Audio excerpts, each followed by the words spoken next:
Everybody got about... Well, fuck me. Never mind, podcast is done. I can't talk. Anywho. Hey, Mike. Yes. Podcast feels crowded today. Just a little We have a bit. third, finally. We got an additional person. I was going to say, let's address the elephant in the room. How often? He's not an elephant. I'm getting there, friends. I'm getting there, friends. We are officially a tripod. God. Welcome to the club.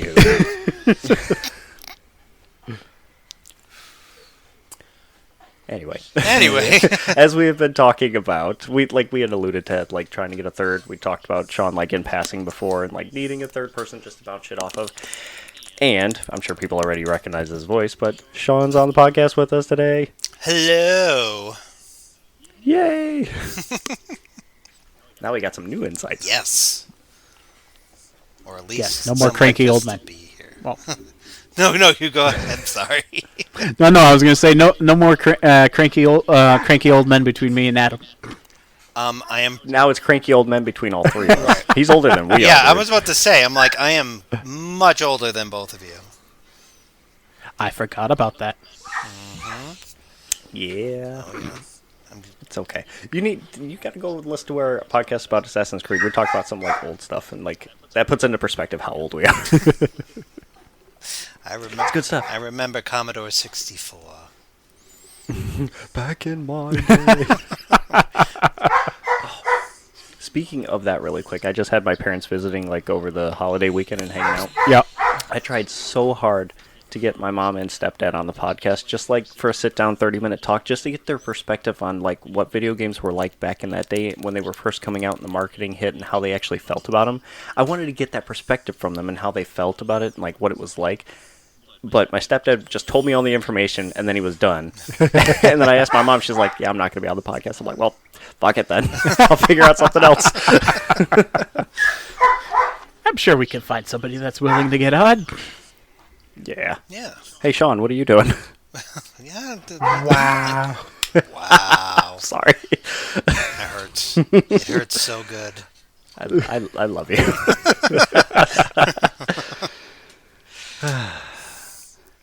Anyway, how you guys doing? Good. Looking through all of the interesting things that have happened on the video game fronts. There's a lot. Mike, how are you? I'm good. Getting close. Better. Getting better now. Last couple was what? Basically incapacitated the last couple of days. I don't know. I wasn't there, but I'll take your word for it. No, I was. I felt I was drained to the point that I was basically in and out of sleep all day long.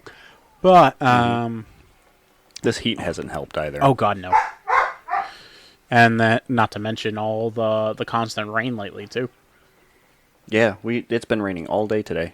It finally stopped around 3 or 4. But we needed it. We don't need a drought. We're environmentalists.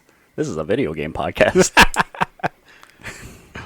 But no, I'm good.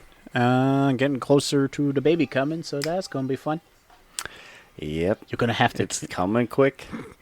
I may have time to actually play video games now. Yay! I don't want to take you too much away from your new baby, but maybe we can try to bulk record things so that way you can have some more downtime. 'Cause you're gonna need it. You're gonna need to catch up on sleep. Oh Jesus! I'm barely getting sleep as it is. You and I both. That's the life of having kids. Yeah, I don't know anything about that. I have a puppy, and that is all I got. That's what I was going to get to next. You have a brand new puppy. That's like having a new baby. I do, and he is so calm. He is so calm. He reminds me of Lucy. Really that calm? Oh yeah. He looks like the cutest and wrinkliest puppy. I am going to quickly see if I can grab a picture and drop it in. Is he a full basset? No, he is a full-on bloodhound. He is going to be Wow. We are I don't know hoping why to I be said about. Basset. Of course, it's a He bloodhound. looks like a basset though. Like he just looks like a basset on stilts. But he is adorable. I was gonna, Basset on stilts. I was gonna say, if you want more energy, I can trade you mine. Well, oh no. We have. He has a bottle rocket, man. Oh man, you remember Hancock, right, Adam? Mm-hmm. Oh boy, Yes, I do. He is 9 years old, and he is still a maniac. Jeez. Oh my god, it's getting so hot in here. Has anybody played anything new or interesting lately? Because there's not been much since the Switch 2 came out. Like, not a lot of talk going on. Um, by the way, I just put a picture of my dog in our little chat. It's a Okay. big old puppy. Oh my So- god, those I can include ears! that in the podcast. Oh yeah, he's got big floppy ears. He's so good. Have I played? The only thing I've played recently, like that has not been like something on the Switch, like virtual arcade or whatever they call it, is Balatro. I played that for a little bit. Oh, yeah. You got bit by the Balatro bug? Yeah, it was. You know what? I'm not gonna lie. It is good, but my old addled brain eventually went back to the New York Times crossword puzzle because I suck. You're fine. What about you guys?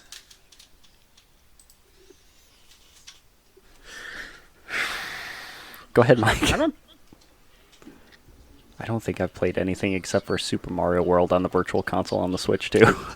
I've had people over, so I haven't had a chance to. Thank you. I've been playing that recently, and I forgot how good it was. It brought me back to Mm-hmm. hooking up my Super Nintendo for the first time at like, what, 8 years old, not knowing how to do it, and hooking it up to a TV and playing it and having so much fun. Yeah. As far as me goes, I think the most recent one that I played was maybe Sonic 2. Really? Uh-huh. That was the most recent game you played? Tell me more. That is way far out there for you, considering usually you're playing that, what, My Life as a Mushroom game, or the other one. I thought we were just talking specifically on the Switch, but no, the Mushroom game I never really counted as playing that anymore because it's so freaking repetitive. But at the same time, if you the way the power creeps in that stupid game, that if you don't log in and do the minimum every day, you get there's no catching up. And then I That's would mobile games for you. and at that point I would just stop playing the game. But no, as far as like regular game system games, like that was really it. Well, no, I keep thinking that we're going to get back on Destiny to get, like, the Nonary Engrams and stuff before Edge of Fate comes out next week, but I'm also like, I don't care. There's also more shit going on with that they had set up stuff for the last week before it hits that they had to cancel anyway. So there's that too. Yeah. And the sad part is I've been meaning to get those freaking Bright Dust to get the wizard outfit. Oh, fuck. I forgot about that too. This is the last week to do that for you, dude. So if I want it at this point, I would have to pay for it. Oh. Well, maybe not. Hop on, get the free gift, see how much you need, and then you can do the... God, they always change the name for them, like the weekly quests or whatever in the seasonal challenge. No, that's what it is. The seasonal challenges thing in your quest log. A lot of those will give Bright Dust too. Okay. I'll have to see how close This I am. might take some effort. No, it's definitely a good idea. All right, since we're already jumping into stuff, shall we get this potty started? Let's do it. All right, folks. Ramble Pack Podcast episode 62, and I'm still me, Adam. And I'm Mark. And I'm Sean. Yeah. Yeah. And since we already were hitting on Nintendo, why don't we start with them, since it's at the top of the list. Switch 2's been out for a while. It has now overtaken the PS4 in sales, too. Holy Can you shit. believe that? Really? Yep. 5 million units in its fifth month alone, worldwide. Top 3 locations, no surprise here, were the Americas, Japan was second, believe it or not, which I found kind of interesting. And then Europe followed in third, which was 1.8, 1.47, and 1.13 respectively. Interesting. Switch 1 only sold 2.74 million units in its first. It sold quick in comparison. Yeah. That is wild. It's funny because I had heard there was some backlash on Switch 2, so I didn't expect there to be that much like demand for it. But wow. That was my thinking. Like I could see people still going out to buy it and it still be a success, but to this point, surprises the hell out of me. Between price point of games, do anything to piss them off, they're gonna brick your device. That has gotten worse than I was expecting it to, too. Like, I think we've mentioned before, like, the 360, the PS3, and consoles from that generation on, they have that ability to do that. It's always at the MAC address level. Since those are all unique things, if you do something within their ecosystem that they don't like, they just find that MAC address for your console, shut it off, and then you can't access their service anymore. That's all I was expecting from Nintendo from that, but now they're kind of like, they're slashing and burning with a lot of their stuff. Holy shit! Well, look at third party item support. It can if you have any third party items plugged in, it can affect the game. If I remember, You're gonna have to fill me in on that. I'm trying to think what the hell was I reading the other day, and it's the one time I didn't put the freaking note on it. No, like because of third party sellers and things like that for like controllers and cases and everything like that. Or even so far as like the docking station, they're putting the kibosh on. You can't use those? No, Really? as of right now, or at least when I read the article, there was only one third party docking station that is compatible with the Switch 2. They didn't put a patch in it, and they can very easily patch that out. Jeez. So you want to Switch 2 now? God, no. How about you, Sean? I mean, yes, and that's the worst part. The worst part is I do too. I will absolutely buy it so that I can play Breath of the Wild, Tears of the Kingdom in 60 FPS, and Yes. that literally is the only reason why I'd buy it. That's fair. I mean, I would kill for a better console for those two to run on, and we have it now, but Nintendo's doing nothing to sell me on it. Right. They're real, like, this kind of draconian, like, you have to play by our rules. I'm not jazzed about it. I'm really not. I'm glad that you said that, because that is what I've been saying about Nintendo too, is that they like to play by their own rules. They're doing their own thing, but it used to be a good thing when I'd said that, and now it's definitely switched to the other side. Yeah.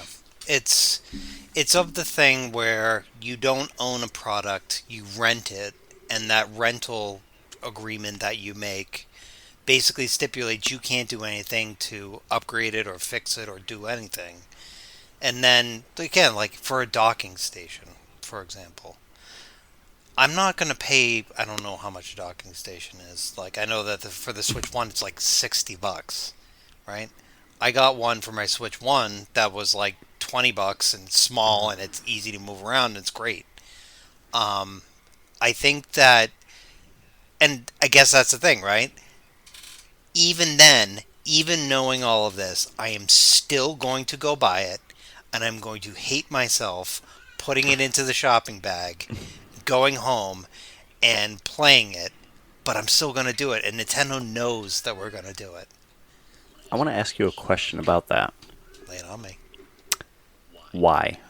Why would I hate myself, or why would I buy it? Why would you still do?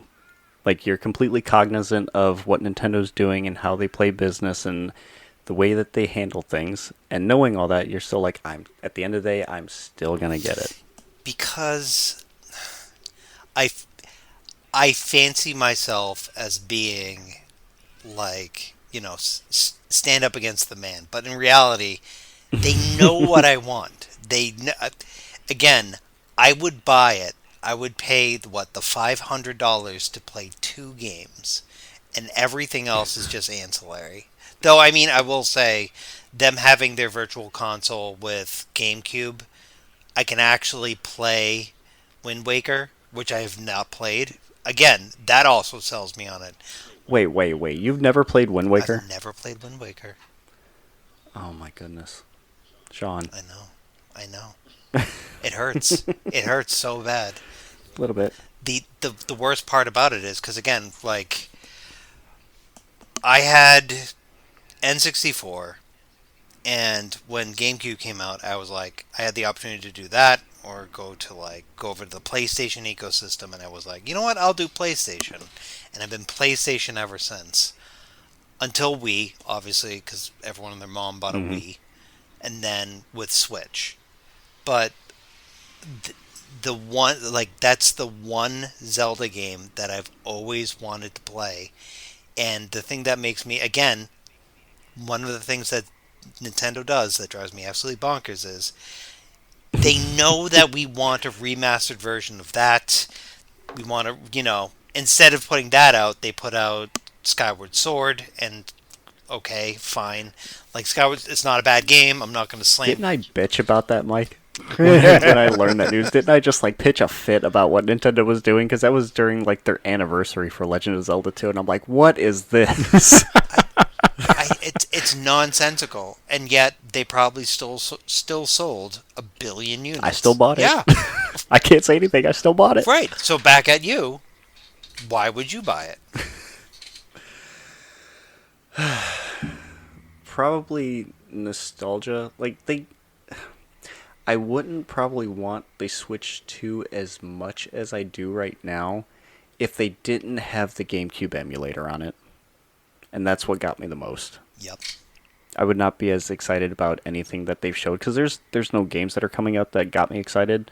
Nothing that I was looking forward to that they were saying was coming out or was launching with it.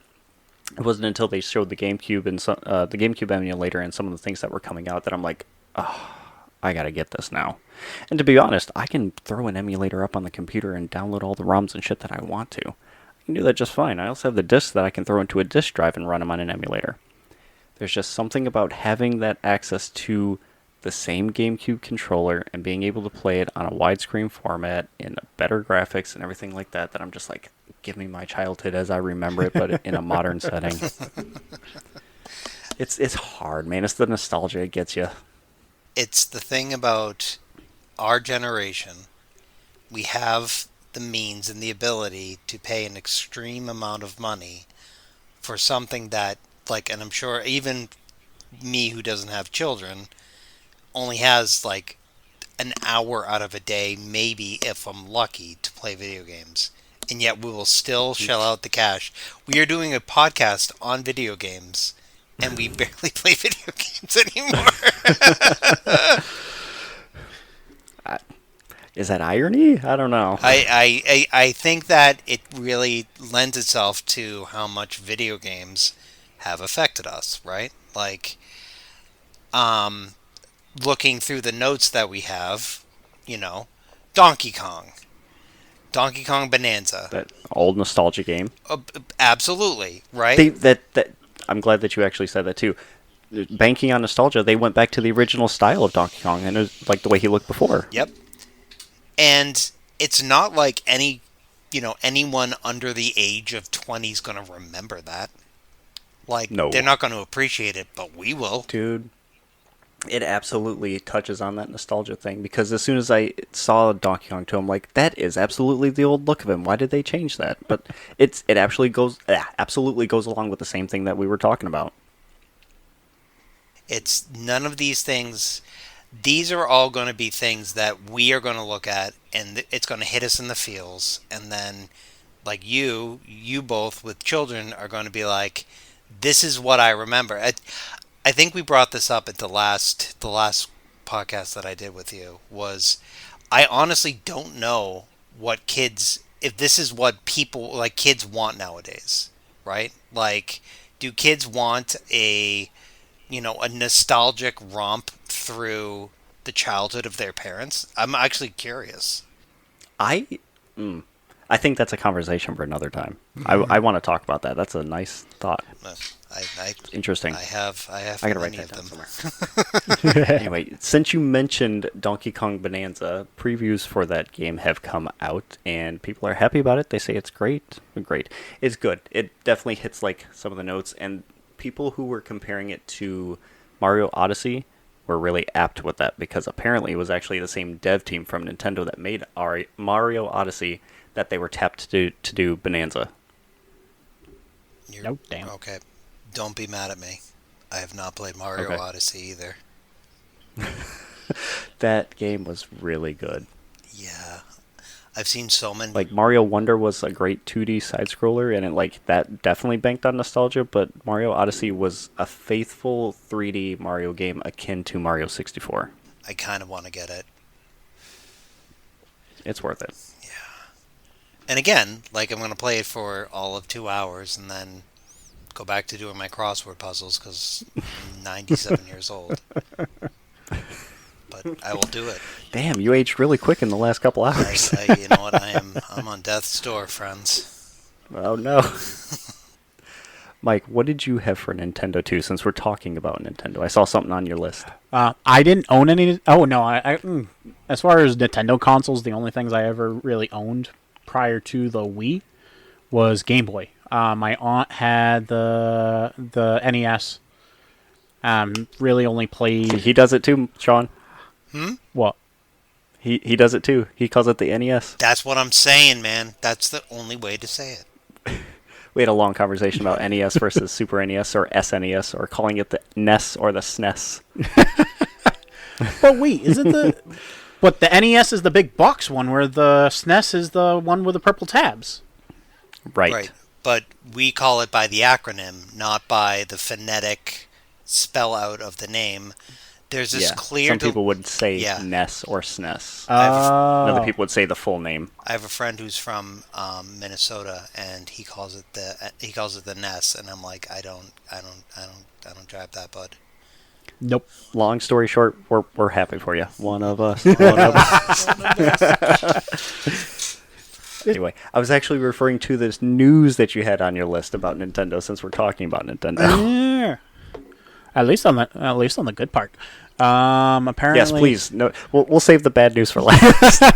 Oh God! If we're gonna save bad news for last, then I'm gonna save talking about Xbox for last because talk about fucking bad news. That's a crater in the game industry right now. A little bit. But on a good note, Nintendo Museum's actually opening up a new gallery this fall. What'd they say? That they announced that they're gonna be opening September 3rd. With a I really can't talk. With a wide range of game artwork, illustrations, and concept arts. So basically, it was just from my understanding, it's basically to show like where they came from, how they developed the everything from scratch at that point. Which We're I thought talking about just Nintendo. I'm sorry, that didn't make any sense. Are we talking about like, are they talking about like their properties? Let me not get my words yeah. right. Did they say what titles that they were going to be showing off? Let's see. What kind of Couldn't get my word straight. No, not a problem. At the time, the article I read, they said they were light on details of what kind of work they were gonna show, like any particular titles or anything like that. But at least I wouldn't doubt that they would show like original Mario or something like that, at least to start with. Sorry, I just dropped. Whoa, is this from the museum? Holy shit! Yeah, That looks cool. that's what I'm saying. You want to see something? You want to see nostalgia? You want to see nostalgia? Oh, Ready? dude, we got to go here. I know. By the way, those controllers, I read those controllers are actually functional. Yeah. Oh, those are like the giant ones that people have to smash the buttons for it to work? Yeah. Cool. That is awesome. That is really cool. Oh my god. And that made me forget what I was going to say next. What were we just talking about, Mike? Talking about how we're gonna go here. That's right. Yes. We're going to plan a trip. Mike, I have to ask you because you were the one who covered the story last. What was the museum story where kids were showing up to get Pokemon cards and adults fucking ruined it for everybody? Was it the same thing or was it a different museum? Different museum. It wasn't the Nintendo. It was a partner. I want to say it was a partnership with the Van Gogh Museum, because they were Yeah, that's what it was. they were using his art style. Yep, that's what it was. Okay, yeah, Nintendo Museum won't let that shit happen. But Sean, also thank you for that picture because that was like that sealed it. I want to go. The two pictures of the progression of the item block. Oh my god. Oh my god. Like, it looks so good. That is so cool. And you ask me why I still am a patron of Nintendo. It's because they give me this. Just feed it into my veins, guys. But that's the thing. That's our nostalgia. Holy shit. Yes, it is. And you know what? Nintendo was, I'm gonna say, typical or traditional Japanese electronics company in the sense that they would use old hardware in some new and interesting ways, which is kind of how we got the Switch. Like I mentioned to you, Mike, They Right. were running on really old hardware, but it was the way that they took this hardware and made it interact with each other and then put it together, and that's how we got the games that we have now.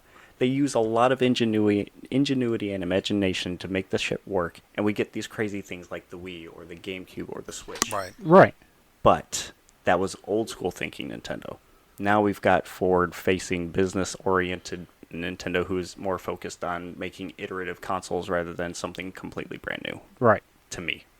No, and it's funny that you bring that up, because in all honesty, like, I remember when I saw the first like trailer for the Switch, I was like, this looks so stupid. Like, why would you basically make a giant cell phone that you're going to play video games on? And then I bought it, and I was the first time I booted up Breath of the Wild, I was like, this is the greatest thing that's ever happened. Mm-hmm. Haven't had the privilege of playing that yet, but just the fact that I like the idea with the concept of what they were talking about, where you basically have it putting a Wii and a Game Boy all in one, Mm-hmm. and you can seamlessly switch from one to the other and not have to worry about it. You've seen ideas like that, like the SNES. How they had the cartridge that lets you put in Game Boy games. Oh yes. Yep. The Super And Game then Boy. with the GameCube, you had the Game Boy Player too that Right. you would attach to the bottom, and you could play Game Boy Advance games on it. Right. So those ideas were there, but never seamlessly. Nintendo was the only one that was doing shit like that. Right. Did you see Xbox or Sony putting out anything similar? No, actually, and Nope. I think the the closest you had would be Sega doing Ethernet for online play. yeah. Oh no. Oh well, I guess that would be a holdover too because they did it originally on the 32X when they had phone lines connected to it because then you had the Sega channel. Yeah, I mean, they had the SNES had that too, right? In Japan, didn't they have? Shit, did it yeah, really? I believe they had an online service. That's where like Radical Dreamers was on. Oh, there was something that the Famicom could Yes. access different things, and there was stuff in Japan that they could connect to and download, and like you could check daily for different things too. Like there was a lot of cool connectivity that Japan had for like the Famicom and a lot of the old Nintendo things back in the day. Oh yeah, and I mean, like, and again, taking it on face value, and they've had a lot of misses too. Like, I have actually played the Virtual Boy. So have I. I can still see all the colors, thankfully. I've never had the privilege. You're not missing much, at least. That's just me. Mike, let's since we were talking about Nintendo nicely, and now we're moving on into the villains now. Let's do some bad news. Okay. And I guess it's more annoying and then sad. Yes, the Satellaview, thank you. I was like, what is the name of it? Oh yes. Yes, I forgot about the Satellaview. Holy shit, that Anyway, attachment is bigger than the Nintendo- damn system. Nintendo made an update to Mario Kart Tour that pissed off a lot of people because I guess like you could trick the system into doing a typical 3-lap race if you didn't really want to do like a world tour kind of thing, Right. like what the game is known for. So what people would do is run the normal race, and on the next one they'd hit random, and then it would automatically give you a 3-lap race. Right. Since that's what people wanted. Nintendo was like, that's not how we want our game to play, so they shut that down, and now people are like, well, fuck you, then we're not going to play. Going Pretty dir- much, if everybody likes Took away that. the one thing that they wanted. Well, that's Like there's no easy way to do that for online play and stuff. Like I think from what I was reading, it was there are settings to do it locally or like maybe on the same system. But when it comes to online stuff, to do a typical three-lap race, it's not there. Yeah. But that I'm gonna say that's probably because Nintendo made a game to be played in a specific way, and they want you to play it in that way. I mean, So Nintendo's gonna Nintendo. I think that kind of like that's a great tie-in to this. Like there are moments of like pure ingenuity that Nintendo will have, and then they'll follow it up with, "Hey, you are going to be playing the game that you don't want to play because we want you to play And it. you're this gonna way, like and it. you're going to enjoy it." Are they taking a note out of Bungie's playbook? Woof. Man, there's a lot of shit that we can say about Bungie still, and even now. Oh my god. Anywho, yeah, that's all. It's just another reason not to buy Mario Kart Tour either. The concept of the game was an interesting idea, and I was like, oh, that's cool, that sounds fun, but I like having options too. So I'm gonna stick with Mario Kart 8 and just be happy with that. Until they shut down the servers, and then you can't play online anymore. Stop it! Don't say that. Oh yeah. Oh wait, no. Why would they do that? They have it. It's compatible with the Switch too. Right. So as far as I'm aware, they probably are running on the same servers. Here's open. Maybe the same service. I mean, like, again, I can imagine a world. Again, back to this Nintendo, we are going to do things the way we want to do them. We're going to release Mario Sunshine, Mario 64, and what was it, Mario 3D God, World? yeah, they did do that. And then they removed it. Now you can't buy it. Yeah. So now I wanted to buy it, and I was like, you know what, and that was like Mario 35 on the phone too. Yeah. Yeah. They're, Shit, you're right. They're very, very good about...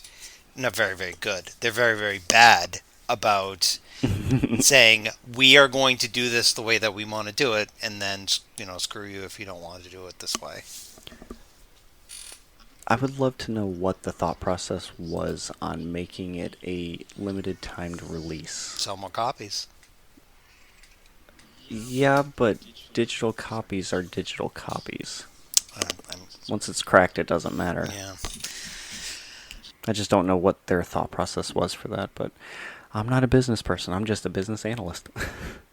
Anywho, Mike, make us sad. We're talking about nostalgia and back in our days and things like that. Let's hit us with the bad news. I just saw this earlier today. Oh yeah. Oh, you're talking about the last thing on my list, huh? Yeah. So you remember the voice actor for James Meowth and Professor Oak? So I did not know that they were all one and the same. I didn't either. Yeah, that was a cool thing to learn. I'm like, oh wow, we did all three of them. That's neat. Uh-huh. So I love voice actors. I love voice acting, and that like everything that goes into it and how physical they can get with it and bring out the actual character. Like no joke, I love voice acting and watching voice actors. I have a voice actor lined up for us to have an interview with talking about Final Fantasy in a couple weeks from now. So we'll get to doing that. But it made me look him up and like look at a lot more of his work and stuff like that. And I was like, damn, this guy's been in a lot of things that I didn't realize. Yeah, pretty much. Like the fact that even just in that show alone, they sound so different you wouldn't have guessed it. And then to add on top of that, the next line I read is, he also did the voice of Weevil Underwood from Yu-Gi-Oh! Yeah, right? I'm like, what the He was great. was. So, yeah, the point of all that conversation Sorry, was... spoilers. He actually passed away Tuesday after battling throat cancer since 2023. Yeah. awful, man. It's unfortunate. Some more of our some more of our nostalgia, our childhood. Oh dear God. Damn, it was 71 too. That's young. I know. Yeah, and Oh, not so sad news. yeah. Go ahead. No. You go ahead. I apologize. No, yeah, I want to hear what you said. I You was please. no, actually, just jumping onto your thing for voice acting. Like, Mhm. I'm on voice acting TikTok, like nobody's business. And would you, lay it on me. You seemed excited. No, I was just thinking you can run the TikTok for the podcast. Anyway. Oh, if you, I am a lurker and not a contributor. Terry, on the other hand, is very good on TikTok. I am not. We refuse to download TikTok, so No. probably not happening. Well, if you want one, I will learn all I can of the TikToks and put it out there. We can talk about it. Yes, and I'm also a 42-year-old man who watches TikTok. It is my midlife crisis. Sorry, I didn't mean to laugh so No, hard. you should. Just did not I would expect be that. mad if you didn't. Listen, I'm pretty sure I'm not much worse. I just refuse to get download anything after Facebook. I do not have a Facebook page. I remember when the old Magic was written, friends. I remember when that was a limited release. MySpace. Oh yeah, MySpace. Again, this is a video game podcast. We missed a thing of Nintendo news, Mike, from your list too. I didn't hear about this one. What did we miss? FBI. Oh on the yeah, Nintendo that Switch. was awesome. Well, I should. I knew the right time. I don't know why I didn't interject it when we were talking about like how close to the chest Nintendo is with their shit. Apparently, they got the FBI involved and a Dutch government agency to work together, and they took down NSW2U, a pirate website. Mhm. Like they took it over. The website is done. I didn't even. I'm gonna put this paragraph. I'm sorry, Switch Pirate. Who? Oh, Gary Bowser. Yeah, you like the name? And I, if I'm not mistaken, the actual name of the president of NOA currently, his first name is Doug. Never mind, fuck me. It's Doug Bowser, not Gary Bowser. But yes, Oh man, that might be his like ne'er do well brother or something. and I'll tell you right now, when he became president of NOA, the irony was not lost on Nintendo. Like because his last name was Bowser, it was a whole thing. Now they actually have a Bowser to fight against. Yeah, an actual Bowser villain. We talked about it in the past, but I still think it was overkill. Poor fucking guy is not gonna be able to pay for that. Overkill, absolutely, but you have to think of it from their perspective, and they have to make some sort of example out of these people, because if you don't understand how serious they are, it's just going to spur them to keep doing it until something happens. Yeah, I mean, like I That's how business works. I remember like the old Napster days where it was like I understand both points of view. There are people, and again, it's not just the millionaires who are making money, but there are people who actually devote time and energy into putting out a product. But especially in a world where games, once a system is no longer being sold, you can't play that game anymore. Having the ability to have that somewhere, I don't know. Do you want to talk about that one of these days? Do you want to talk about stop killing games? Yeah, Hell yeah. Yes. I mean, Cool. how many people? It's important. Yeah, I mean, like PT.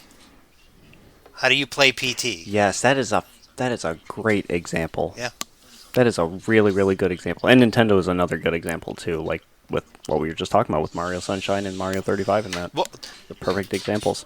Or online games too. yeah. I mean, let's look at 3DS, right? They made a bespoke, awesome port or remaster of Ocarina of Time. And then they turned around and said, okay, well, we're never going to port this to any other system, so if you missed it here, too bad.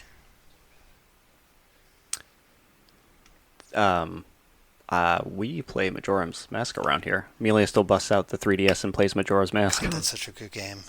That's such a good Mm-hmm. game. Mike, I've got two funny things for you. Mm-hmm.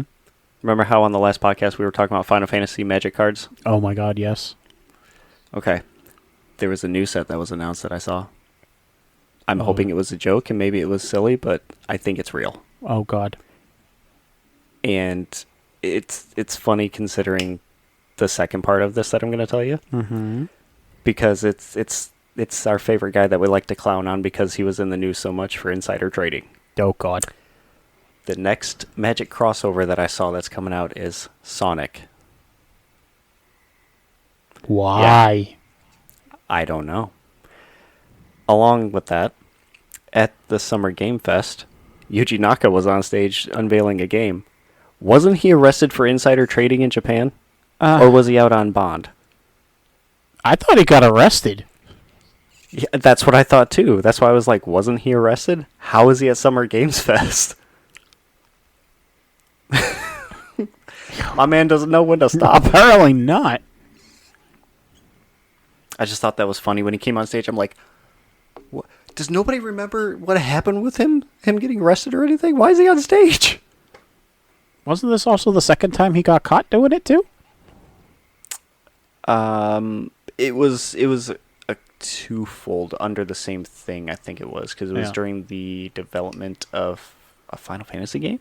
Yep, I think It so. was like one of those because he was doing something with Square Enix, so he had insider information on it. I think that's what it was. I can't remember the whole thing, but I just found it funny because I'm like, I'm pretty sure that he was arrested, and just to see him on stage, I'm like, that's not right. How's he there? I just thought it was funny. Money talk shit. Oh, once. suspended prison sentence. Thank you. You know what? I love this, Sean. I love that we have somebody finding notes for us for the podcast to clear things up. This is great, Shawnee- and I'm not even being sarcastic. Shawnee Muldooney has many screens up. Thank you. And he has you are ADHD so providing bad. much help. Hey, join the club, man. I think all of us do. Oh yeah. No, this is great. I honestly, I appreciate it. This helps so much. I aim to please, friend. Suspended prison sentence for insider trading following a trial in Japan. Okay, fair enough.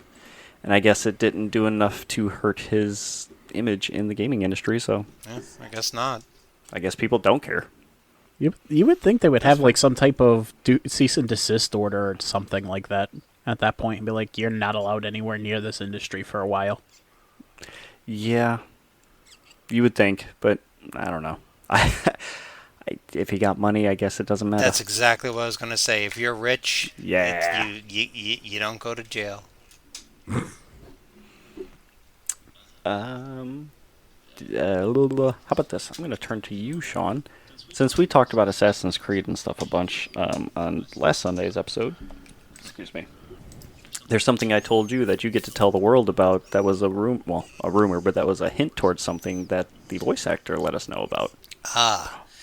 That, what is it? The Edward Kenway's voice actor, Matt Ryan, has hinted that there's going to be a remake of Black Flag. Yeah. I'm excited That was for one that. of the more well-received Assassin's Creed games. That was arguably... Imagine... Go ahead. No, you go. I want to hear where your head is at, friend. Okay, with the game itself, and like they had an Xbox One version along with a 360 version, did they not? So I think we actually talked about that last time. It came out concurrently for previous generation and next generation. Right. And Yes. I remember I had a PS3, and we went over and we hung out with somebody who had a PS4, and he was playing Black Flag, and like I remember watching it and being like, "Oh my God, this is absolutely beautiful with these crisp new PlayStation 4 graphics." I think I remember the words you said specifically was, "You can see under the water." Now you're gonna have ray tracing. Yes, and that's what I was getting at too. Was can you imagine the current gen consoles with that game upscaled to like 4K 60 FPS, just zooming out on the water, having the ship battles, and then just the foliage, seeing the light peel around the leaves when you're actually on the islands and everything. Oh, it's gonna be so pretty. It's going to be beautiful. I wish they would do that for more older games. I really do. There's so many games that I want to see. Like That's tough, dude. Yeah. I do and I don't, because then you're taking you. I can go a bunch of different ways with that. I'm selective with that, and I feel like there's too much focus on remakes and remasters rather than trying to do something original. But I also think that's one and the same, where it's too risky to do something original either, because you don't know what's going to hit and what's not. Right. I agree, because I was talking about this. I think it was even with you, where you retread the same old ground. Nothing's ever new. There, let's use Assassin's Creed as an example. You had to have Assassin's Creed 1, which is almost antiquated and dumb now, but you have to have that to have this whole series of like revolutionary games, and we're not getting that anymore. Now we're just getting remakes upon remakes of old IPs. At the same time, like, if you do a remake well, man, like Resident Evil, if you do Dead Space, if you do compare Resident Evil 7 remake to, wait, what did I say? Yeah, no, what did I say? Final Fantasy 7 remake to Resident Evil 2 remake. Would you say that they're comparable? No, but I'll tell you why. Okay, but they're both remakes. Why not? Because here's the thing. I will Mike, I want your opinion too. I will die on this hill. Final Fantasy VII Remake and Rebirth are not remake. Well, they're remakes. But in a way that they are taking an old IP and basically turning it on its head, right? Where it's not the same story beats. And spoiler alert for a game that's been out for many years now. That's kind of the whole point. Is that it's not just a remake of the game, it's a remake of the story, because story beats that you're familiar with don't happen in the correct order, right? And again, I haven't played any of the Resident Evil remakes, but the story beats are the same. It's just updated graphics, and not bad by any stretch of the imagination, with quality of life improvements, what have you. The one defining feature that they both have is that the people that remade it did it in a way that they knew their fans would enjoy. Okay. Me personally, I haven't played Resident Evil or the remake, so I can't give an opinion on that. But I can see the hesitation at first for like remastering or remaking like they did with Final Fantasy VII. Why that was in development hell forever, and not Sony, Square wasn't going to touch that with a 10-foot fucking pole until they were guaranteed they have a plan that's going to work. Because yeah, it's awesome, and we are nostalgic for like Final Fantasy VII, but I don't those mechanics using those same mechanics, but with better graphics, I can easily say now I wouldn't enjoy that. That would piss me the fuck off. Whereas the way it wouldn't be enough. It would bore the hell out of me. I'm like, why did I waste all this money on this? How about this? Is it more, why are you paying the same amount for the same thing with just updated graphics, when in this day and age it should be a little different? Right. I still feel like that's an expectation of more, just because you already have like the foundation of something, but not in a bad way. Right. Not necessarily a bad thing. And I can see the reason for their hesitation at that point, because especially with how popular of an IP it was for them, you piss off that crowd, they're done. I'm surprised that crowd hung on as long as they did. Oh, yeah. Especially when the PS3 came out and they were like, hey, check out this brand new trailer. Let's get you excited. And they said it right from the get-go. This was not intended to be an actual game. This is just to show you, hey, this is what we can do. They just made a hell of a choice for what to use. Oh my god. Now, I agree with the take that Final Fantasy VII's remake and all that is, it's drastically different than just a standard remake or remaster, especially compared to Resident Evil. I would say Resident Evil 2 and 3 is closer to the original games with updated graphics, smoother gameplay, not tank controls, but then they also added the whole cat and mouse mechanic with being chased by the big guy, Nemesis, Mr. whatever his face is. The best, I think, example of that for a remaster, I would say, is Resident Evil 4. Because that still felt like Resident Evil 4 to a T, but in this new style. I don't even know what to call it, because they've changed the way the characters look. They just took their new art style and everything and slapped it onto the new stuff, but it still felt like the original Resident Evil 4, just prettier. Right. So I think that was like the flattest definition of a remaster, but in the best way possible. Mm-hmm. I agree. And I think that's, and going back to my state, like, I want to make sure I put out there, it's not bad. Like, in all honesty, if you do it well, Yeah, not at all. you bring in, a whole new crowd, as well as you make the old crowd happy. Again, let's use Dead Space as an example. People loved the remake, and there are some slightly different beats to it, but it's the same game. But it's worth paying. There's a lot of quality of life improvements that they did that rounded it out and made it feel better. Right. And I think that's the thing, that if you're going to do a remake, don't give me a game that has brand new graphics but the exact same gameplay. Do something with it. You know what I mean? One of the reasons I think that's what Mike was getting at too. Right. Yeah. Exactly. Yeah. Right.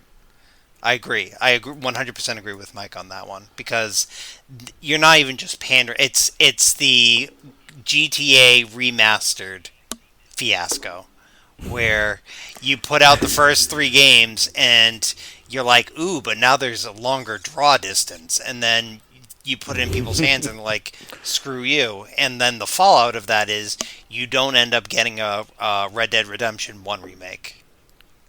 Mm-hmm. All right, where do we go from there? Mike, what do you got? I don't know what to come off of that with. Sure. That was a fun conversation. I like that. Well, let's talk about new gen stuff. Death Yeah. Stranding came out and it's been doing really well. I've heard nothing but great things about it. It makes me want to actually buy it, even though I haven't played the first one yet. Yeah. I want to buy Death Stranding 2 and play it. I'm I excited for it. I agree. Tell me about it. I so want to buy Death Stranding 1. I've watched Let's Plays on it. It seems, speaking of novelty, Hideo Kojima, there's no part of Death Stranding that should work, and it looks amazing. You're not wrong. It's a walking simulator. It is. You are a glorified career. And What's even better about number 2 is that it's that one to the Infiguri now. really, Yes, it is. It's so much, like everything that people have said is just glowing about it. Like the draw distance is so much further. It's so much smoother. There's a lot more foliage. You can see a lot of things. There's a lot more ambient occlusion and light scattering across things. Like a lot more light particles and so much more things happening on the screen that there's no stutter and crap. I don't know about the online play like they had in Death Stranding 1, but everything I've seen about 2 is great. the thing that gets me about Death Stranding 1, and again, I'm sure Death Stranding 2 is the same. It's so. We're getting away from the topic. No, I'm sorry. We interrupted Mike before Oh he no, got go to ahead. say Go the ahead. I thing. apologize. No. Continue. It's okay. No, I was just gonna say. I was gonna just touch on the fact that there's a lot of weird P elements to it. Oh, yeah. Yeah. In the first one, you can use pee-pee and poo-poo as weapons. Are you shitting me? No, literally no. Good choice of words, Mike. It clicked in my head the Nice, second I said it. As soon as it left your mouth, you're like, shit, no. Literally. Oh, man. No, but Anyway, good job. well, no, I Proud of read you. this before. You know, it's been a while since we've done a little our last cast. This was while it was still in the beta, but one of the Easter eggs that they found was if you're on the game when you're playing on your birthday, they actually sing "Happy Birthday" to you. That video was cool. Walk It me was through awesome. that. What do you mean? Huh? What do you mean? You just log in the game and then people are there singing happy birthday? Yeah, Tell it to the audience. What happens? you have to check the video out when you have the chance. Basically, you log into the game. You have I want to say you have to reach like the bridge of the ship or whatever it is. And it'll cut to a cutscene where people start walking in, and then one of them comes with a birthday cake, and they're singing "Happy Birthday." That was just cool. It's personable. It's not something you see often. It also includes like one of the main enemies too, or some of them, I think. I think so. I have Like never played the first one, so I couldn't tell you. The red and black. It's the guy in the suit, and then like in the second one, it's the red and black face mask guy, or the red black suit guy. Oh, okay. Like I know in it the is. middle while they were singing. I've seen the video too. Yeah. I'm filling you in. There's enemies in it too. It's just cute. They included like the whole cast. What? And you don't see stuff like that. I thought it was pretty damn cool. And Apparently, Death Stranding 2 is chock full of those little Easter eggs, which is pretty cool too. And apparently, Kojima handpicked them specifically just to be sure that his staff couldn't be blamed for it. And he's like, "This is my taste. If you don't like it and you find it cringeworthy, that's fine. I like it." Not a joke. That's what he said. I'll give you the link to the IGN article. oh, Jesus Christ, I love that guy. He's a cool dude. Oh, hell yeah. And I guarantee you, Norman Reedus had no problem with any of that stuff. Him and Kojima are like best buds, man. That is the. Who the that hell must isn't be- he best buds with? Yeah, I mean, to be fair, like, could you imagine a conversation between Kojima and Norman Reedus? Like, what do they have in common? I have a feeling it would be a lot of philosophy, and I don't know why. What if it's not? What if it's just like, we need you to do another pee take for us, Norman? Gross. That was one too many shakes. I needed you to do it again. Slow it down a little bit, please. This time, do it with feeling. Oh, gross.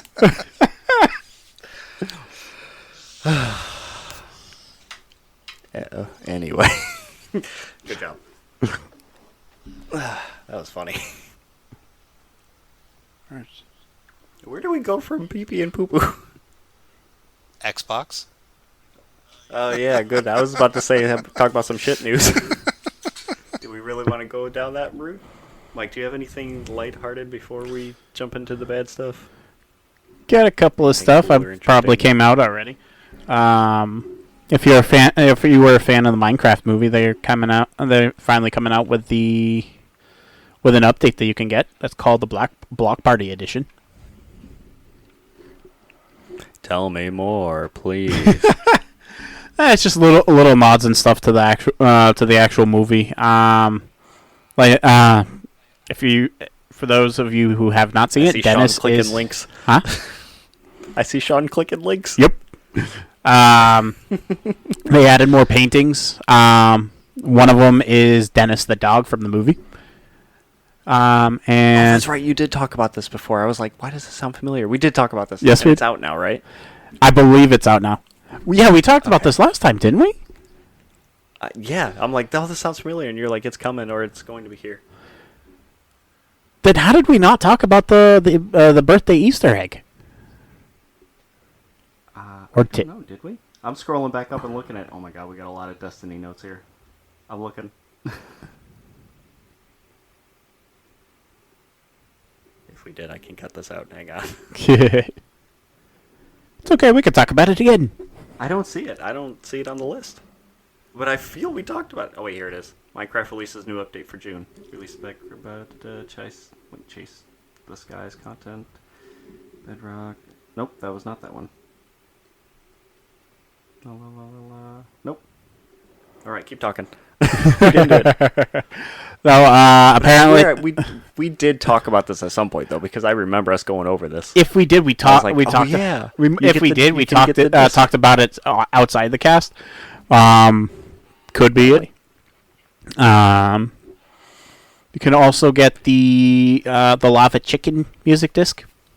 I thought it was pretty cool. That's the main thing I remembered. Oh yeah, what it's awesome about it is, at least in the Java edition, for you to get it, you have to defeat at Chicken Jockey.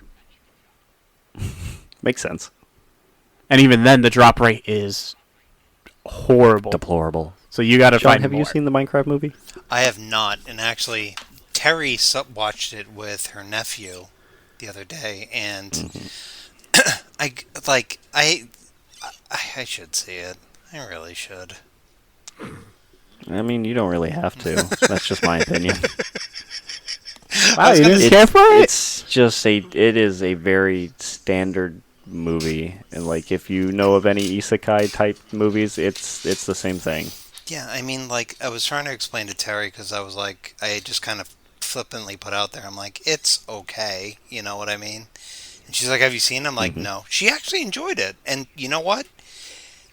For an IP like Minecraft, to have a movie that, like, somebody who's not into video games enjoys, hey, rock on, man. But, I mean, Absolutely. At the same time, I'm like, I don't, it's not, nothing really brings me to it. Video game movies have come a long way from where we started. I agree. Oh, Oh my yeah. god, the Sonic movies? Oh, Simon? oh, here's a good segue. Speaking of Jack Black, he's also going to be in Tony Hawk's Pro Skater 3 and 4 as what's his face? Oh my god. What the hell? I'm not stealing your story, Mike. He's playing as Officer Dick and Dick's brother, Constable Richard. Yeah. Speaking If anybody ever played Yeah. Tony Hawk's Pro Skater, you know exactly who Officer Dick is. but did he play that in the originals? Apparently. I did not know that. I did not either. I'm Surprise. trying to go back in like my brain to remember, and I'm like, I don't remember. I just remember, like, the character was the character, but I kept seeing some things about him reprising his role as Officer Dick, so maybe he did do the voice work for it. Huh. I honestly don't know. I just remember playing the game. I was like, I didn't care about the voice work at the time. I was just playing the game. Because he wasn't always a goofy guy. Who, Jack 'Cause, Black? because his acting, at the beginning of his acting career, he did some serious roles. Yeah, he was in Cable Guy. He I mean, hell, he was in the King Kong remake, which he was really good in.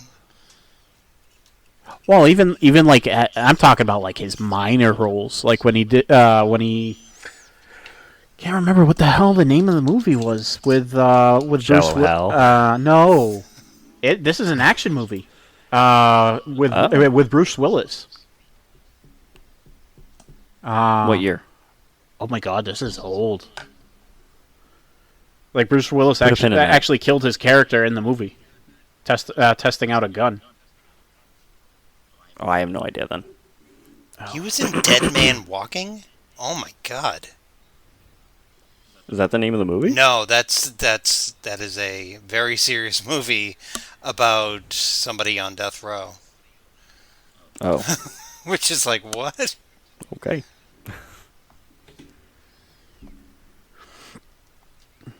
But it's not for me. It's nuts to think about that. I remember him being in these movies. Granted, he was like side characters type of thing. But at that point, if you ask me, is this guy a comedian? Not a chance. I would tell you, not a chance at all. Oh, And but then he was on Mr. Show. You a big Mr. Show fan? That's dating me right there. So I only knew that David Cross and Bob Odenkirk were on Mr. Show, weren't they? I didn't know Jack Black was. Oh, hold on. I mean, you're probably right. No. I just didn't watch a lot, so I don't know. So look at the list of people that were on Mr. Show. I just sent it in the chat. Oh, there's Jack Black right there. But like Paul, Damn, they had a lot of people. yeah, Paul F. Tompkins, Sarah comedians. Silverman, Tom Kenny. yeah, Dino Stamma Top. or as we all like to call him, Starburns. holy shit. Here's a question: do I leave this part of the podcast in or cut it out? You know what? I trust you, man. Oh, thanks. Put it right back on me. I'm All right, okay I with want leaving you it. to give us, Sean. I want you to give us the last uplifting bit of news dealing with Stardew Valley, and then we're gonna jump into Xbox really quick before we hop off here, since it's getting to be about an hour. Alrighty. Alright, so Stardew Valley has officially become Steam's top rated game. Wow. Yeah. And that just happened recently because it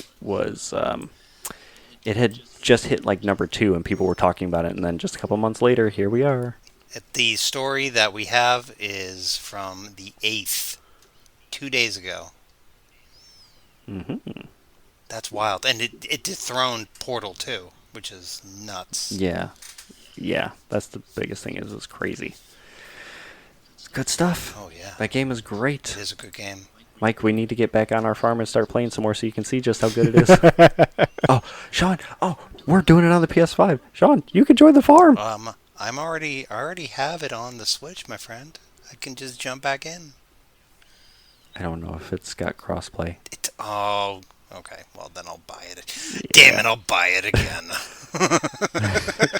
Well, it's either you buy it on the PS5 or Mike buys it on the Switch.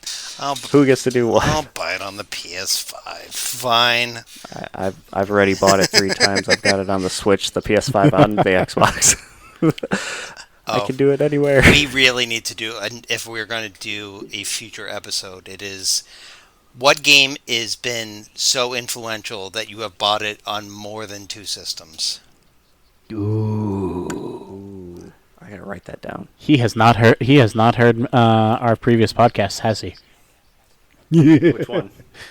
Kingdom Hearts. Oh, I've never. Vampire Survivors. All right. Vampire Survivor is That- really good. Yes. The thing is, we've bought these games several times over on all these different things, and sometimes even twice on the same console. Oh my god. How many times? All right, so what is the maximum number of times you've bought a game? Like the amount, the maximum, the most times you have bought a game on multiple consoles. Like, have you bought it on 3 different consoles, 4 different consoles? PS2, PS3, Yes. PS4, and PS5. Does the same game or the same like series? Same game. Same exact game, 4 at most, Okay. and that would be Kingdom Hearts. All right, I got. No, Final Fantasy VII might actually beat that. All right, fair enough. I've had. I think my maximum is 5 for Chrono Trigger. Ooh, that's a good one. God, I love that game. I think mine is somehow accidentally Gears of War. And that's not even on purpose, I promise. I bought it originally, I bought it again, and then I had it. They brought out another remastered version or whatever. I bought that because it was with something else, I think. And then I bought it again when they redid it with something, and then they gave it to me for free because they were redoing it again for the new gen. So I got it like 5 times. They break into your house and just leave copies of it everywhere. Because I totally need it. I'm going to build a second house out of old copies of Gears of War. There we go. Hey, talking about dumbass decisions, Xbox is really shit in the bed lately. Tell us more. Fucking god. So there had been a lot of rumors about layoffs circulating, gonna be hitting Xbox, like namely the game industry, as well as like some other sectors and stuff. But they were mainly focused on the gaming industry that I was seeing and was being talked about. And they were just rumors, but there was more and more people confirming that they are more likely going to hit, so much so that it was rumored to happen on a Wednesday. Just so happened that Wednesday was last Wednesday. Xbox ended up laying off about, 9,000 employees, and that included some of their big studios like Bethesda, which makes Fallout and Elder Scrolls. So their gaming division across multiple studios, which included closing some studios and canceling a shit ton of games that they were in process of making, hit around 9,000 people.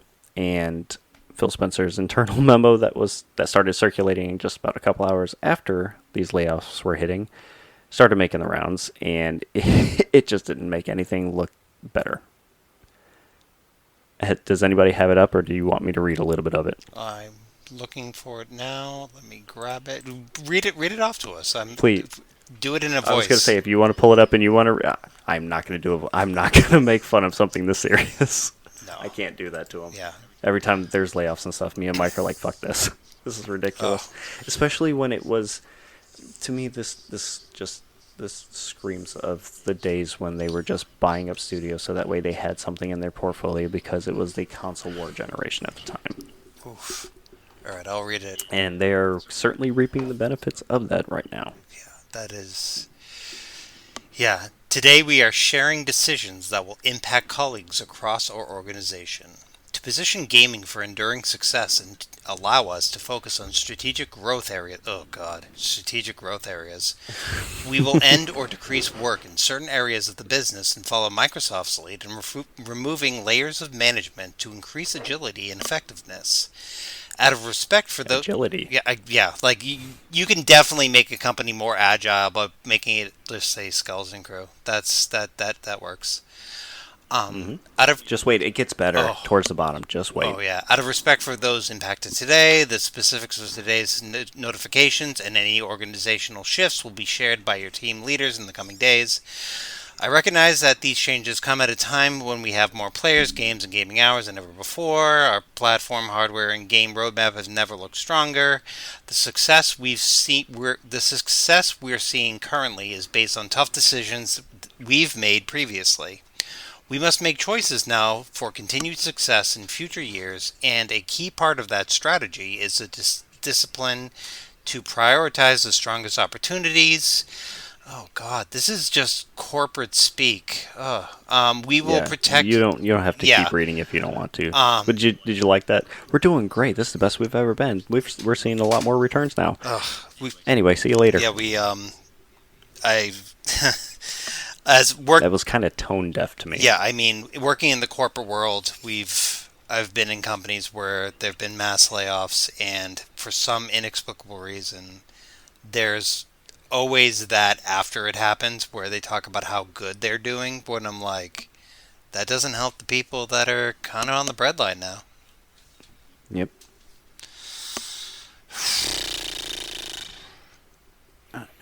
Mike shaking his head. You okay? It's ridiculous, I know. Yeah. Like we've hated this guy before, but holy shit. Like I trust. I don't want to say that. I'm not going to say I trusted Phil. It's more I liked his idea of what he wanted to do with Xbox and what he was trying to make happen with them. And I thought that, like, I believed that he believed what he was doing was the right thing, or he was trying to do the best that he could, and he had a goal for everything that he was shooting for, but I don't know what's falling apart behind the scenes to make it happen like that. I don't have the greatest opinion of Matt Booty, who's like the head of Xbox Studios or whatever. Like, he's a lot of things that he puts his hands in kind of gets ruined sometimes. That's just my opinion, but I don't know. There's a lot. Like I said, to me, it's just a lot of it came from having to make up money when they didn't see instant returns on studios that they bought up and money that they spent to put games on Game Pass or to get in their portfolio to call them an Xbox Game Studio. Same thing with what Sony was doing when they were buying their studios as well. Thankfully, now that all that stuff's done, we're seeing Sony and Xbox kind of loosen up with the, I'm going to say, trading off of, Mike, I pointed this out to you, how they've got Helldivers 2 coming out to Xbox, which was originally a PlayStation exclusive in August, on the same day that they're having Gears of War, which was originally an Xbox exclusive, releasing on PlayStation. Yeah. To me, that's their first foray into trading off exclusive games and opening up things for real. And I say for real because I believe that they are porting Starfield over currently, and it's been known, but it's not done yet. But that, I think, is more of a Bethesda choice rather than an Xbox choice. But the problem, alongside Bethesda and all them, Bethesda canceled a game that they were working on for a handful of years. I forget what type of game it was, but they've also canceled the Perfect Dark reboot, and they closed down that studio, the Initiative. There was some rumors floating around about that studio, and the video that they showed of gameplay and the in-game cinematic video for the trailer that they showed was that it was faked. And then one of the developers had to come out and say, no, it was massaged into being fake, but it was still all in engine. It was still someone controlling it. It was a vertical slice of the demo to show you what it was capable of doing. Mm-hmm. So it's not that it was faked. It's just not a lot was done.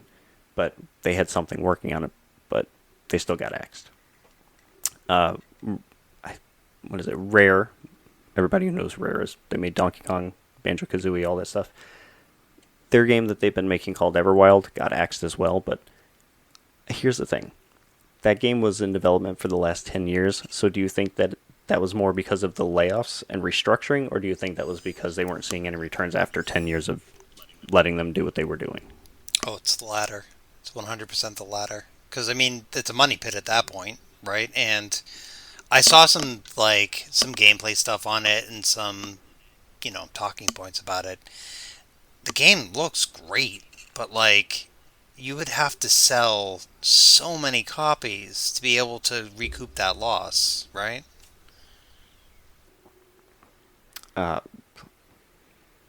Yes, asterisk. And I only say that because we don't know how much money that they sunk into them. Well, let me do a cross argument, just because this leads into something that I read where from the perspective is we're seeing all this in the West, whereas in the East they're not seeing that because of they're not seeing so much of this because their work as horrible as their constant work till you die mentality. They have so many protective laws and way of handling things that you can't do this there. To the point where the EA Japan GM basically is criticizing these layoffs and said that it's sad because the stuff that you're seeing there, it's because of them chasing off after the quick gain, whereas they don't have that in Japan. Or not running into that situation where even though if you have a game that's been in development for 7 to 10 years, put it out, because some of these games that they're playing, the team that you have on it could have been their only job in the entire industry, and there's nothing to show for it when they try to apply for another job, and they're fucked. Yeah. Mm-hmm. And I'm glad that you put that on the list too, because I saw that earlier and I was like, fuck, I forgot to put that on there because that goes well with that, because he's not wrong. So I'm glad you grabbed that. Yeah. I mean, and again, I 100% agree with you. Looking at it from a dollar perspective, I mean, I guess that's the thing, right?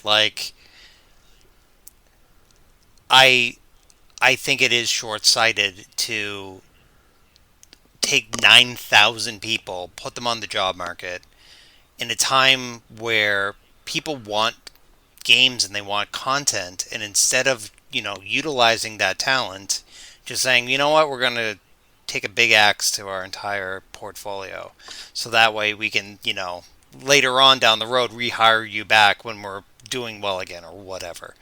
I don't know, I don't know, man. Let me toss out an idea that Xbox can have for free, because it was also an argument that people were having lately. Since one of Arcade's founders recently said that Game Pass was unsustainable and it was kind of damaging to the industry with how things were working, others have said that it's actually not, and it's helped their game be a lot more successful than it would be solo. So much so that there have been some people saying that, yeah, that's not taking into account all the other things for the Xbox first-party studios and things, but someone from Xbox actually had to correct that person and said, even with all these things, Game Pass is still profitable. So, if they are still able to throw around, and I think the last numbers I were seeing was like as low as 50,000 for, I think it's for the title to be on Game Pass for a while, up to, and I don't know how, but one of the articles said up to 50 million, which just seems fucking astronomical to me.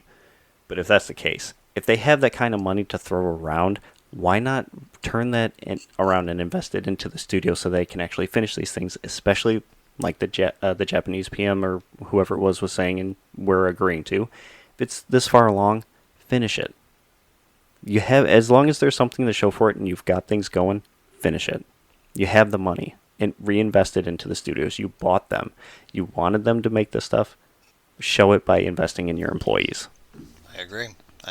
I'm a big continuous improvement person, and I think the thing about continuous improvement, when it's done well, it is really good for the people that work for your company, and a lot of times continuous improvement just means, oh, we can do more with less people, and that doesn't work out. Like, at the end of the day, like, you know, there are people who devote their entire, well-being and their family life to go make a game because it's something they want to do, and then somebody bean counter comes along and says, "Hey, guess what? Now you're on the breadline." It's not good, man. No. It stinks. Yeah. Stinky doo-doo. Yeah.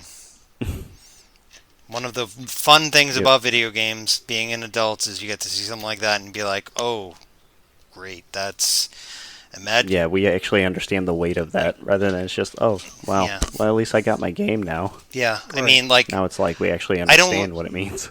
I don't look at something like this and be like, "Hey, oh no, I missed out on Rare's newest game." I'm like, dude, there's going to be 9,000 people who are going to have to figure out a way to make rent. Yeah. Mm-hmm. It's nuts to think about that, because you look at our kids, Sawyer and Amelia. They're at the age that get to enjoy the games for what they are. Whereas now we see the ramifications of these decisions, whether or not. Yeah, they carry a weight to them now. It's like, yeah, you get to make this game that people killed themselves over making, and they don't have a job afterwards. I think it's a sign of like how a lot of the businesses run too. It's like always increasing, always increasing profits and stuff, and it's just unsustainable. You can't always increase things when there's nothing to increase it by or with. Right. And back to your There's original. nothing wrong with sustainability. Yeah, and going back to your thing on Nintendo, right? Like, there's a shift now happening where, like, people used to take risks and invest money on things, and now it's okay, if it affects our bottom line, we're just going to axe the whole thing, and we're just going to take an insurance payout for it. I had to shut the door because a cat busted in. Hex yeah, man. But yes, you are right. I think that was also part of the reason why people have no problem, even though like it's older tech, and people are still going back to it because Nintendo didn't really have that problem. Yeah. On the face of it, there's no reason that Wii or Switch or Nintendo would work. I think we talked about this last time, Adam, where it was like, I would rather wait a couple years for a good game than get a new game every year and just have diminishing returns each year. Yes, absolutely. And I have no problem waiting for games to be finished either. If it takes a little extra time, so long as the game actually works and it plays great. I'm not going to say play great. As long as the game actually works and it's your intended idea and it plays how you want it to, then I'm happy. It's up to me and my personality if I like it or not. But if you can get it done, great. I'm happy for you. Take your time. Do what you need to do.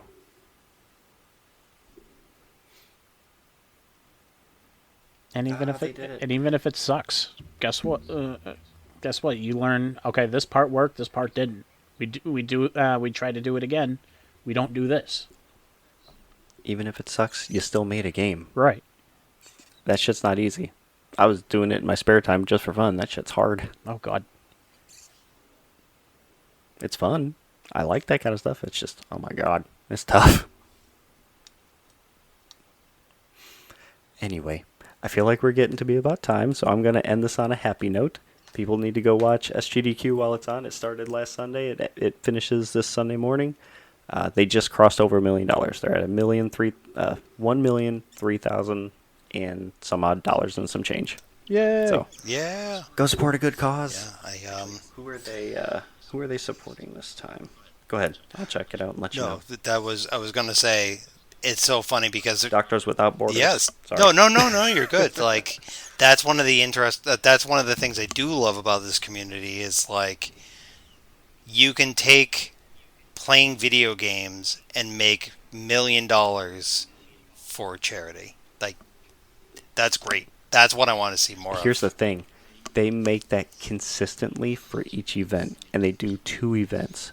So that's like, I'm going to say $2.5 million just because I'm putting them together for each event each year that they donate to various causes. Sometimes it's cancer related, sometimes it's Doctors Without Borders, but it's all good things. And it's all these people coming together for these causes. Wow. Good job, guys. It's amazing. Now, What's why cool can't about grown this too is adults you'll do learn this a with lot other about stuff? video games. Sorry. I'm sorry, what'd you say? I was going to say, why can't adults do this with other things? Telling you. Here, nope. I'm not going to generalize anyone. Nope. Not doing it. Anyway. We're not getting political. No. What was I going to say? Fuck. Sorry. I forgot. I don't remember. That's all right. We'll save it for next time. Go support them. Go check them out. They're on Twitch. They stream 24/7 up until Sunday morning. They'll be doing. I don't know what they're doing or what the schedule is next. They usually do things in blocks. So I don't know what block they're in right now, but they are playing Doom: The Dark Ages. Ooh. So I think it's FPS night. Cool stuff. That's what it is. That's what I was going to say. I like watching SGDQ and AGDQ because I learn about games. They tell you how they figured out how to do these speedruns and figure out the glitches they do and what makes things work and what it means when it's actually doing these things. It's always so interesting. So cool. Thank you. All right. Are you guys ready to call it? I think so. Not everybody. Mike? Not everybody. Hey, wait, hang on. What?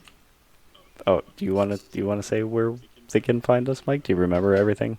Go fuck. They can find us on Jeez. the Facebooks, the Twits. No, we're not. No, not the Twits. Yeah, shut that YouTube. down. Yeah. YouTube, Spotify. Where else at this point? Google and Apple and Spotify and usually every other podcast. And we're on Blue Sky and Instagram and maybe soon TikTok. We'll see if someone's going to handle that. I don't know. We'll figure it out. Anyway, take it easy, folks. See ya. Bye.